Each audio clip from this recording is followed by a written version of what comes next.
আজ আমি তোমাদেরকে বলবো অটোপিপটা কী হয়, অটোপিপটা ডেফিনেশন কি, অটোপিপ কেন হয়, অটোপিপ হলে কী কী সমস্যা হতে পারে এবং অটোপিপ থেকে বা কী করে সমাধান পাওয়া যেতে পারে।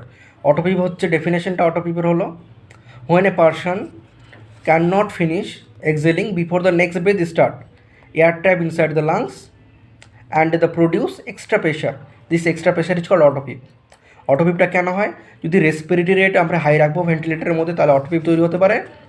2 নম্বর, যে সমস্ত পেশেন্ট লাংসের মধ্যে এয়ার ট্র্যাপ আছে, যেমন সিওপিডি, অ্যাস্থমা, এই সমস্ত পেশেন্টের মধ্যে অটোপিপ জেনারেট হতে পারে। 3 নম্বর কখন হতে পারে, যদি আমরা টাইডাল ভলিউম হাই রাখি তাহলে অটোপিপ জেনারেট হতে পারে। এভাবে আমরা অটোপিপ জেনারেট হতে পারে। এবার অটোপিপ জেনারেট হলে আমরা কী কী সমস্যা হতে পারে, কোনো পেশেন্টের মধ্যে কার্বন ডাইঅক্সাইড জমা হয়ে যাবে লাংসের মধ্যে, হাইপার ক্যাপনিয়া হতে পারে। 2 নম্বর কী হতে পারে, লাংস আমাদের অক্সিজেন লেভেলটা কমে যাবে। 3 নম্বর কী হতে, ব্যারাট্রমা হতে পারে।